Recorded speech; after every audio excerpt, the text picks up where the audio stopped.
कोई भी अड़चन अब हमको प्रयास नहीं करना उसको दूर करने का, ये जिम्मेवारी हमारे प्रभु की है। और प्रभु के ऊपर अगर आपने भरोसा दृढ़ कर लिया तो हर अड़चन अड़चन बन जाएगी, भगवान की पूजा बन जाएगी। पर देखो, इस बात को लेकर के हमें अशुद्ध आचरण नहीं करना, गंदी बात पे नहीं उतर जाना कि आप बचा लेना जो भगवान हो। तुम नहीं बचाएंगे, हम तुम्हें बता रहे। अब उनको चैलेंज करोगे ना कि सत्संग में सुना है कि आप बचाते हो, बचा लेना भला, तो नहीं बचाएंगे। क्या करेंगे? डबल पिटाई करवाएंगे तुम्हारी, क्योंकि सुन के भी तुम मनमानी कर रहे हो ना, और जब पीटोगे फिर रोगे तो फिर बचा लेंगे। ये लीला बिहारी गुरु हैं, बहुत करुणामय, इनसे उल्टा मत खेलना, नहीं तो अगर ये उल्टा खेलने लगे तो तुम पहचान ही नहीं पाओगे।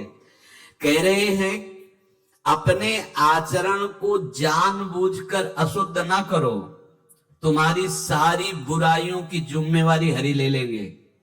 शब्द पर ध्यान दीजिए, जानबूझकर तुम अपनी बुराइयों का प्रयोग मत करो, तुम्हारे में जो बुराई है वो श्री हरि स्वयं स्वीकार कर लेंगे, वो ठीक है। जैसे आग में मल पड़े या चंदन या लोहा पड़े या लकड़ी, आग सबको अपना रूप दे देती है, ऐसे हर बुराई हरि में जाके परम सद्गुण बन जाती है।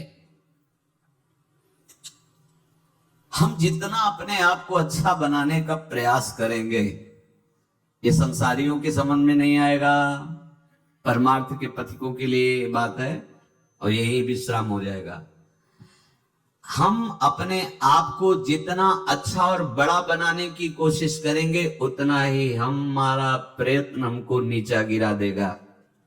यदि हम अपने को भगवान के आश्रित कर करके उनके नाम का जप और उनकी आज्ञा पे चले तो इतने अच्छे बन जाओगे, बिस्तर सब जग विमल कीरति साधु संगति नाटरे, इतने महान बन जाओगे कि विश्व आत्मा भगवान जब हृदय से लगा लिए तो जा पर कृपा राम की हुई, ता पर कृपा करे सब कोई। स्वामी का प्रभाव दास में आ जाता है। अरे एक साधारण कीड़ा भृंगी अपना प्रभाव दूसरे कीड़े पर डालकर उसे भृंगी बना देता है, तो भगवान का नाम गुण रूप लीला धाम तुम्हें ये नहीं प्रदान कर देगा? भगवद आश्रय लेते ही जिसके भय और विषाद नाम जप से नष्ट हो गए, नाम जप और सत्संग से, उसके हृदय में ऐश्वर्य भगवान का प्रकट होता है, तो बाह्य और आंतरिक दोनों वो ऐश्वर्यवान होता है। ज्ञान, विद्या, श्री, कीर्ति, शक्ति, सौंदर्य, माधुर्य ये प्रकाशित होने लगता है। बिना किसी बनावट श्रृंगार के उसके चेहरे पर आकर्षण होता है, देखते ही हृदय लुभायमान हो जाता है। ऐसा माधुर्य होता है भक्तों का, क्योंकि माधुर्य सिंधु प्रभु का चिंतन होता है। जो भगवान के आश्रित है उसे भय की तो कोई गुंजाइश ही नहीं है, कोई गुंजाइश नहीं। क्यों? क्योंकि वो भगवान सर्वशक्तिमान उसकी रक्षा में रहते हैं। बहुत छोटा सा प्रसंग है। एक नीलांबर दास नाम के महान भक्त हुए हैं, जन साधारण गृहस्थी के तरह जीवन व्यतीत करते थे। एक दिन उनको सत्संग सुनने को मिला। सत्संग में जब जैसे यही सब सार बातें, तो उनको लगा कि अभी तक तो हम अपने को पूर्ण मान रहे थे कि हमारे पास रुपया है, पत्नी है, पुत्र है, घर है, सब मौज मस्ती है, लेकिन ये सब छूट जाएगी मरने के बाद, फिर मेरे पास क्या रहेगा? सत्संग यही अंदर आपके विवेक डालता है। बड़ा पश्चाताप उनके हृदय में हुआ। ये है कृपा, जिसको अपने लौकिक भोगों के बीच में रहकर उनसे जलन पैदा होने लगे, जान लेना भगवान उन पर बहुत कृपालु हो गए हैं। उनके हृदय में प्रार्थना जागृत हुई, प्रभु कोई साधन भजन नहीं जानता, अभी तक तो गृहस्थी के भोगों में और भोगों के संग्रह में मुझे ऐसा लगता रहा कि मैं पूर्ण हूं। चिंतन गाढ़ होने लगा प्रभु का।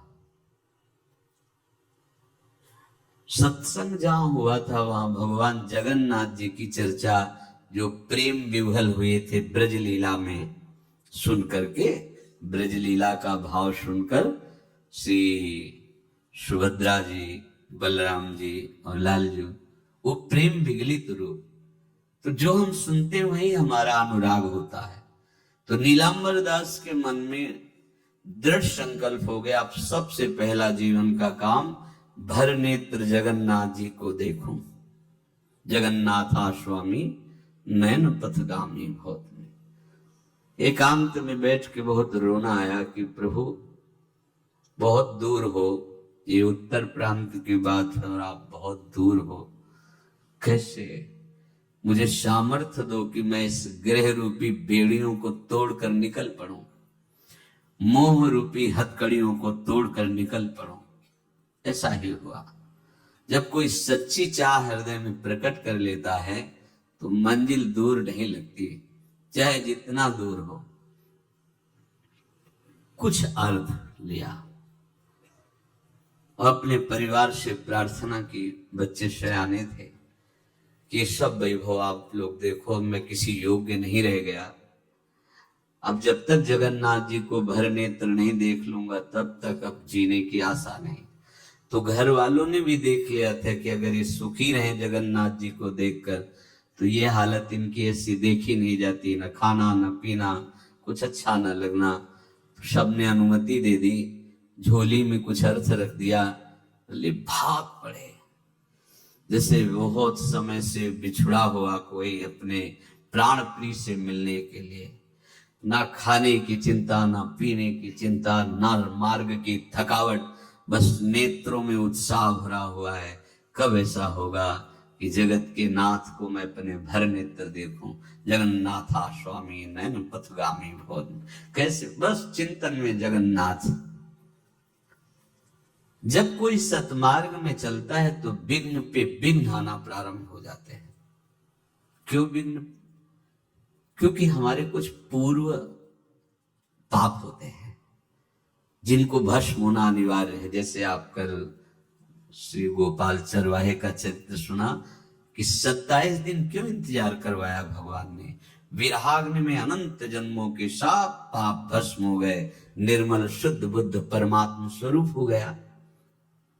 भारी थकावट शरीर में, नदियां पड़ती, नाले पड़ते हैं, कष्ट सहते हुए। अब जब विशाल भागीरथी के तट पर तो तैरना आता नहीं था, संध्या का समय हो गया था। विचार किया कि रात भर यहां रुकना मेरे बस की बात नहीं। चैन नहीं हृदय, चैन नहीं होता हृदय में। जब वो लगन लगती है ना, लगन का काम ही होता है अगन, उसको कुछ सुहाई नहीं देता।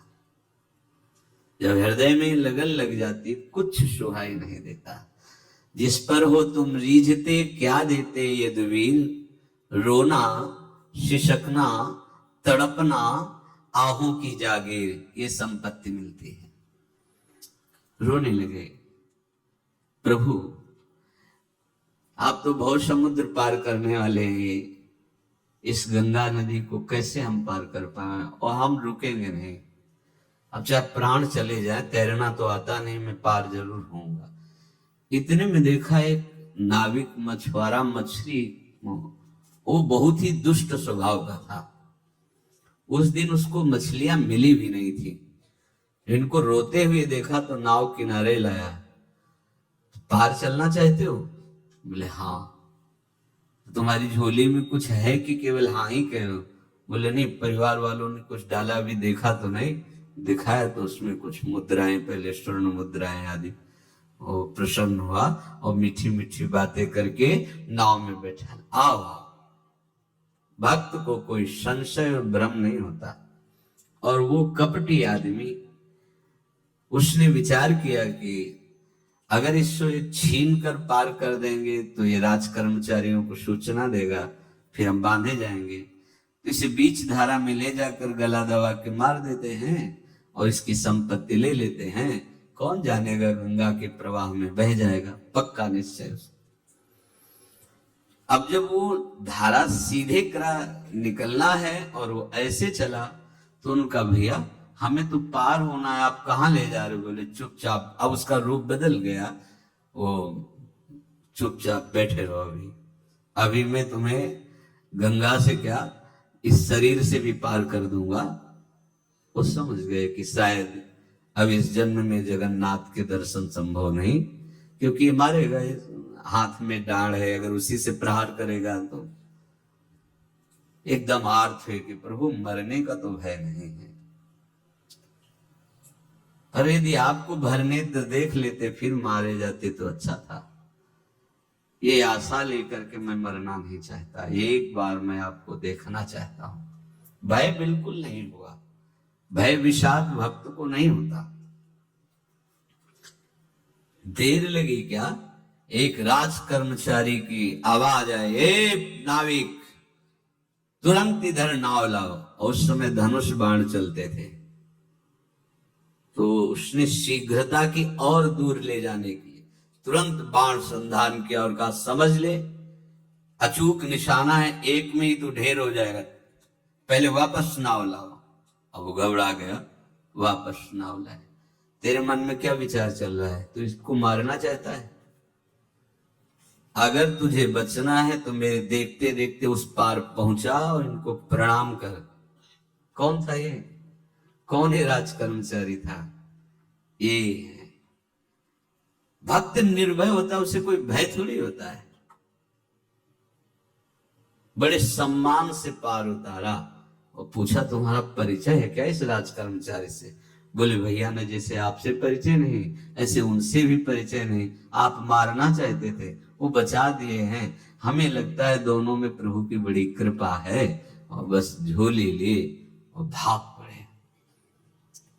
भागते भागते जब जगन्नाथपुरी गए तो ध्वजा दूर से देख के साष्टांग दंडवत की, मानो प्रीतम का इशारा हो गया कि अब हमारा काम बन गया। अब तो जगन्नाथ जी के, और जे ही प्रभु जगन्नाथ जी के सामने गए तो एक बार देखा, इतनी प्रेम विकलता कि शरीर छूटा और ब्रजधाम आ गए। प्रभु का विधान संदेह युक्त नहीं होता, निसंदेह तुम्हारे सामने वो विधान प्रकट होगा जिससे तुम्हारा परम मंगल हो जाएगा, परम मंगल हो जाएगा। डरना नहीं। बताया नहीं था एक बार प्रेम भगत की बात, तो हमारे पास प्रेम जी आते थे, बहुत नाम जापक थे, श्री हरिवंश। तो उनसे पूछा आपकी ऐसी नाम निष्ठा कैसे आई? तो उनका गलती से नाम निष्ठा कैसे आती है? तो किसी पद के अधिकारी थे जिसमें किसी कानून के विरुद्ध उसमें दस्तखत कर देने से करोड़ों रुपया उनको प्राप्त होना था। तो रात्रि में ऑफिस में बुलवा के उन्होंने वो गलती कर दी, दस्तखत की। बड़े अधिकारी थे और वो उनको पता नहीं था कि वो षड्यंत्र है, और पहले से कैमरा रख दिया गया था। पूरा वीडियो लेते देते, बातचीत करते, दस्तखत करते, सब प्रमाण। तो सुबह जो उनकी आरती उतारी गई समाज में, तो बस घर वाले भी उनसे कि जैसे पुत्र थे पत्नी कि पिताजी पापा आपसे ऐसी आशा थी, मार दिया हम सब लोगों को आपने। कब हम लोगों ने धन की मांग की आपसे, आप इस अवस्था में ऐसा कर। तो घर से ये वचन, बाहर तो सब उपहास उनका, और उन्होंने निश्चय किया रात्रि में आत्महत्या कर लेंगे। कर्म बड़ा विचित्र होता है। पर वो वृंदावन पहले से आते थे और हरिवंश उपासकों से मिलते रहते थे। गुरुदेव भगवान से भी उनका परिचय था। गलती किसी से भी हो सकती, चूक है, यही तो है ना। कंचन कामिनी कीर्ति, कहीं भी लुभायमान। शायद उनके मन में लगा होगा कि दस्तखत कर लेंगे और मिल जाएगा, वृंदावन वास करेंगे, झंझट छूट जाएगी। कुछ ना कुछ ऐसा आया होगा, क्योंकि वो अधार्मिक प्रवृत्ति के नहीं थे, पर क्रिया तो हो गई ना, षड्यंत्र था वो। उन्होंने सोचा रात्रि में अब हम प्राण त्याग देंगे। तो धाम आना और रसिकों के संग के प्रभाव से एक दिव्यता प्रकट हुई। उस सबके सामने सोने का नाटक करके लेट गए, तो परिवार वालों, नजर तो सबकी थी कि विकसित है, परिवार वालों को लगा सो गए। तो रात्रि जब सोए थोड़ा ऐसे, तो वास्तविक नींद आ गई और स्वप्न में देखा कि कोई उनसे कह रहा देखो तुम्हारे सिराने सेवक वाणी रखी है, इसको पकड़ो, मरने की जरूरत नहीं, सब ठीक हो जाएगा। जगह तो सेवक वाणी सिराने रखी हुई थी। जैसे एक भक्त को तुलसी दल नामक ग्रंथ सिराने रखा, अरे अलौकिक शक्ति संपन्न भगवान और भगवान के पार्षद, बस सब बात हट गई और उनकी जिह्वा और उनके मन ने, जैसे ना मरने वाले को प्राण मिल जाए कि भाई प्राण रक्षा, ऐसा को श्री हरिवंश हमारे रसिक समाज में जब वो आते थे उनका अच्छा सम्मान होता था। तेजो में चेहरा, वयोवृद्ध शरीर, श्री हरिवंश ऐसे चलता रहता, बात करते और श्री हरिवंश ऐसी नाम में रति देखी। देखो ना क्या हुआ, घटना क्या थी, दृश्य क्या था, जीवन बिल्कुल व्यर्थ हो क्या गया, लोक सम्माननीय जीवन बन गया, महात्मा बन गए और भगवत प्राप्त हो गए हैं, उनका शरीर छूट गया है। तो यहां कह रहे हैं कि तुम्हें किसी भी हेतु से अपनी चिंता नहीं अब करनी। प्रभु का विधान निसंदेह परम कल्याण में होता है, तुम्हें संदेह नहीं करना। कड़ुआ हो सकता है लेकिन अवसर तो मिल जाएगा श्री जी की तरफ भागने का।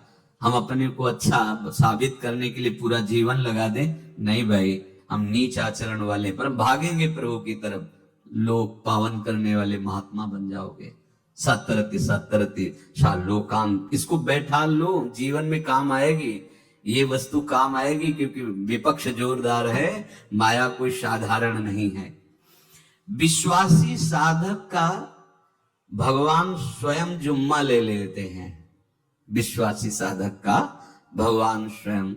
देखो अपने मन में तुम किसी प्रकार की चिंता न रख करके ये आज से विश्वास कर लो कि अब मेरे जीवन में जो होगा, मेरे प्रियाजू के द्वारा किया हुआ विधान परम सुखप्रद होगा, परम मंगलमय होगा। विश्वासी भक्त का जब ये स्वभाव निश्चय हो जाता है कि मेरे प्रभु जो करेंगे वो मंगल करेंगे, तो परिस्थिति बुरी दिखाई दे सकती है, परिस्थिति भयावह दिखाई दे सकती कि अब तो सब गया, ऐसा लगेगा। लेकिन वो बहुत बड़े के हाथ में नियंत्रित है परिस्थिति। देखते देखते उस परिस्थिति का परिणाम निश्चिंत, निःशोक और निर्भय कर देने वाला हो जाएगा। भयभीत मत होना। बहुत ही अमृतमयी बातें हैं, अगर अपने साधन पथ पे हम इनको आदर्श मानकर चले तो बहुत जल्दी आनंद आ जाए। किसी भी अड़चन को तैयार रहो, ये काल क्षेत्र है, मृत्यु क्षेत्र है, कुछ भी कभी भी कहीं भी कैसे भी सबके सब मर सकते हो। अभी यही खंभा टूट जाए, बिल्डिंग गिर जाए, सब मर जाओगे। कहां जाओगे? जहां ऐसे सुन रहे हो ना, ऐसे निकुंज में चलेंगे। अब हमें किसी भी अड़चन से कोई भय नहीं है, किसी भी अड़चन से भय नहीं। आप ये खिलवाड़ मत समझे, किसी भी अड़चन कोई तुम्हें नहीं रोक सकता आप श्री जी से मिलने के लिए। ये आगंतुक भय एक स्वाभाविक होता है। जैसे पूज्य श्री मंगनानंद जी सरकार सेनपुर, बहुत उच्च कोटि के ब्रह्मलीन महापुरुष, तो एक चौकी पर ऐसे बैठे हुए थे और बहुत से ऐसे संतजन परमहंस सब बैठे हुए थे और ब्रह्म चिंतन के विषय में चर्चा चल रही थी। तो एक संत आगंतुक आए ऐसे गंगा किनारे, तो उस समय स्वामी जी कह रहे थे मंगनानंद जी कि एक होता है विचार भय, वो संतों में कभी नहीं होता है, और एक होता है तात्कालिक भय, वो सबको व्याप्त हो जाता है। तो उन्होंने कहा कि स्वामी जी वैसे हम आपका आदर करते, लेकिन इस बात पर हमारा मतलब मन नहीं बैठ पा रहा है कि जो ब्रह्म स्वरूप को जान गया उसको विचार भय तो होगा ही नहीं, लेकिन स्वाभाविक भय कैसा हो सकता है? तो सिद्ध पुरुष थे। उनका स्वामी जी बैठो, प्रसंग पूरा होने के बाद फिर आपका उत्तर हो जाएगा। ऐसे चौकी लगाई बैठे, और बैठे थे बट वृक्ष के नीचे। तो एक जैसे बाज है, गीद पक्षी है, उस समय तो वो संध्या का समय था, आके ऐसे जे ही बैठा तो खरबर वो डाल तो महाराज चौकी के नीचे हो गए, जो गंगा किनारे से आए थे ना। तो कहा स्वामी जी ये विचार भय है या स्वाभाविक भय है या आपको ब्रह्म चिंतन या ब्रह्म बोध नहीं है? तो हंस दिए, बोले उत्तर मिल गया। ये स्वाभाविक, जैसे अभी बंदर चीख दे तो सब घबरा जाओगे ना, विचार भय नहीं है ये आगंतुक स्वाभाविक भय। भय विचार भय कि अब जो है ऐसा होगा, ऐसा हो सकता है, नहीं नहीं, वही प्रसंग चल रहा है। भगवान प्रमाण देते चले जा रहे हैं। देखो कोई भी भय, कोई भी अड़चन अब तुम्हारा अमंगल नहीं कर सकती, पक्का मान लीजिए, डरो मत। देखो इसमें इसीलिए प्राणों की बाजी लगा के, अब हमारे प्राण नहीं हैं, हमारे प्राण प्राणनाथ को समर्पित हैं। मेरे प्राणनाथ से श्यामा तो क्यों भय करें? तो हम ये सब कर किसके लिए रहे? श्यामा जी के पास पहुंचने के लिए। श्यामा जी के पास पहुंच गए, हमें श्यामा जी के पास जाना है। ये बिल्कुल छोटी मोटी बातें, अंदर ये जो सांसारिकता है इसका त्याग करो। आप इस बात को समझो। गुरु गोविंद सिंह, लाखों की समाज बैठी हुई थी, उन्होंने कहा कि अगर तुम आजादी चाहते हो तो तुम्हें अपने प्राण देने पड़ेंगे। हमें खड़ा हो कोई व्यक्ति जो अपने प्राण देना चाहता है, मैं उसे आजादी। आजादी दो प्रकार की, एक प्राकृतिक आजादी और एक दिव्य आजादी, दोनों देने में समर्थ थे गुरु गोविंद सिंह। हाँ, ये सिखों के आचार्य हैं, बहुत ही अध्यात्म बल और शारीरिक बल से भी पुष्ट।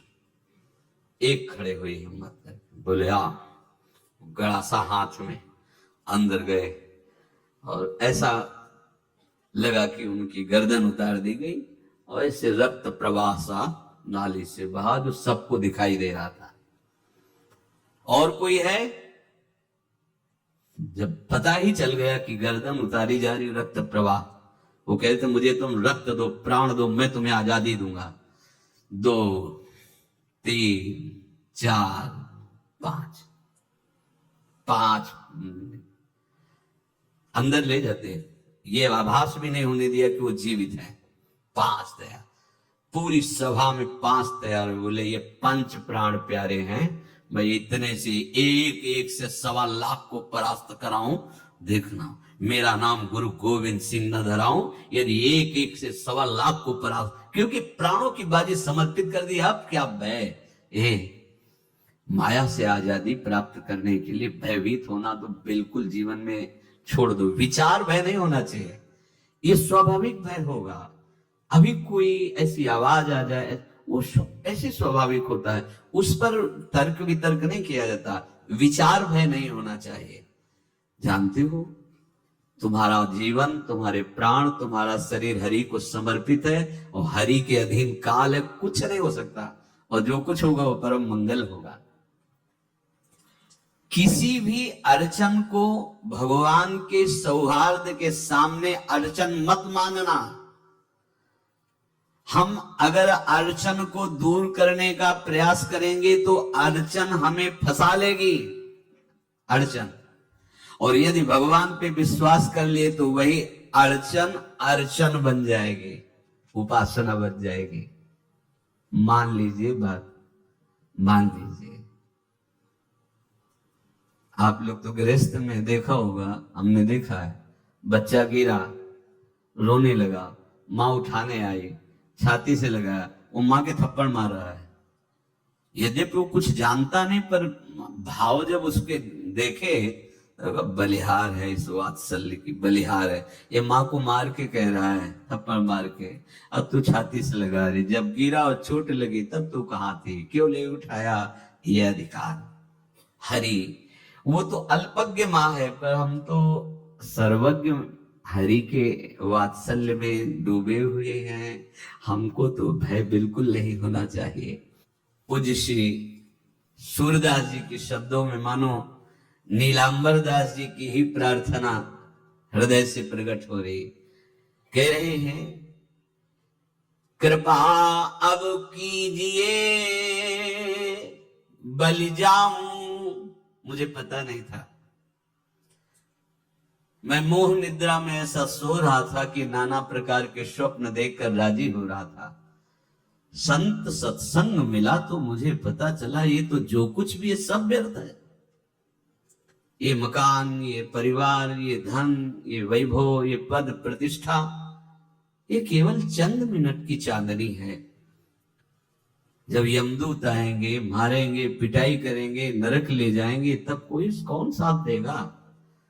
साथ में जाने वाला तो कुछ नहीं है। सत्संग में भगवान के चरणों का आश्रय सुना तो कह रहे, कृपा अब कीजिए बलि जाऊं, बलिहारी जाऊं प्रभु, अब तो कृपा कर दो। कृपा तो हो चुकी है। होय विवेक मोह भ्रम भागा। कहां से विवेक आया?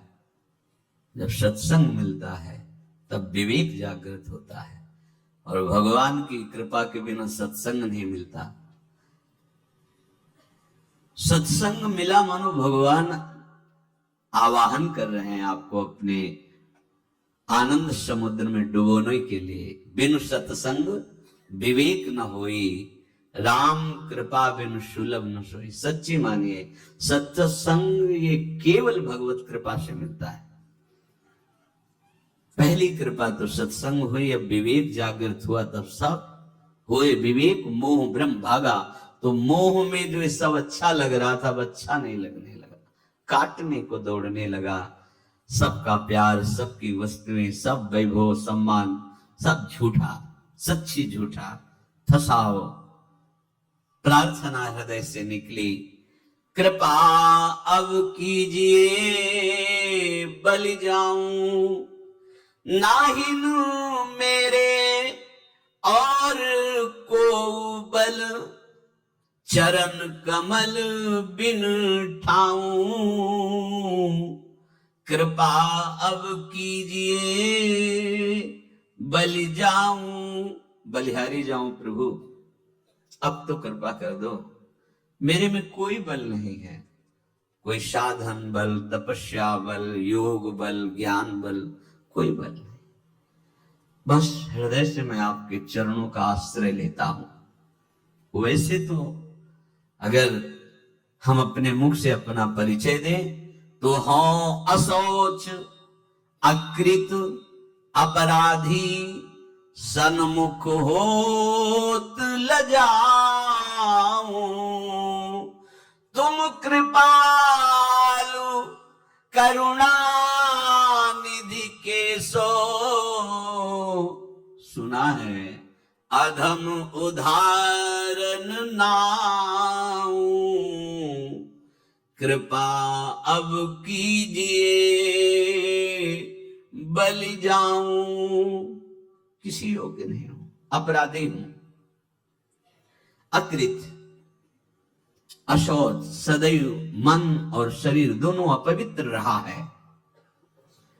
यद्यपि किसी लायक नहीं हूं, आपके सन्मुख होने में लज्जा लगती कि कहां मैं नीच अधम और कहां आप परम पावन पुण्य श्लोक प्रभु। पर सुना हमने सत्संग में कि आप बड़े कृपालु हो, करुणा निधान हो, तो हे कृष्ण, हे अधम उदाहरण, आपकी महिमा सुनकर हिम्मत पड़ रही कि अब आपके चरणों की तरफ मैं बढ़ूं। क्योंकि विचार करके देखा, कोई ऐसा नहीं है जो मुझे संभाल सके, मेरी रक्षा कर सके। काके द्वार जाए हुए ठाड़ो, देखत काही सुहाऊं, असरन सरन नाम तिहारो, हो कामी कुटिल निभाऊं। प्रभु, किसके द्वार जाके खड़ा हूं? जितने देवता हैं ये सब बनिया की दुकान की तरह हैं। तुम्हारे पास जितने पुण्य साधन है उतना ही फल मिलेगा। मेरे पास तो कोई बल है नहीं, तो कोई मुझे तो स्वीकार करेगा नहीं, ठुकरा देगा। नाथ, सुना है आपका नाम सत्संग में, असरन शरण है, जिसका कोई नहीं होता उसे आप स्वीकार कर लेते हैं। मैं बहुत कामी हूं, कुटिल हूं, पर एक ही ठौर है, आप मेरा निर्वाह कर सकते हैं। कलुषी अरु मन मलिन बहुत, मैं बहुत कलुष हूं, बहुत मलिन मन हूं, पर बिना स्वार्थ के आज तक कोई काम किया नहीं, तो आपसे भी सौदा करके ही शरण में होऊंगा। सेत में तो न बिकाऊं, तो आपसे भी सौदा है हमारा, सेत में तुम्हें शरण नहीं हो जाऊंगा आपकी। यद्यपि मैं ऐसा बता दिया पूरी, देखो भक्तों का हृदय कैसा होता है। हाँ, क्या चाहिए आपको, क्या चाहिए? तो सूर पतित पावन पद अम्बुज, सो क्यों परिहरि जाऊं,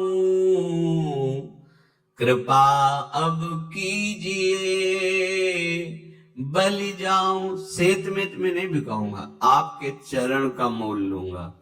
सदैव आपके चरण हमारे हृदय में रहे, मेरा मन आपके चरणों के आश्रित रहे। ये दे दो, अब मैं आपका ही हो गया, बिक गया। ये मूल्य आपको देना पड़ेगा। आप अपने चरणों का आश्रय और अपना चिंतन, हमारी तुम्हारी होड़ पड़ी है। ना जाने करिहो कहा तुम नागर नवल हरी, मोहि प्रभु तुम सो होड़ परे।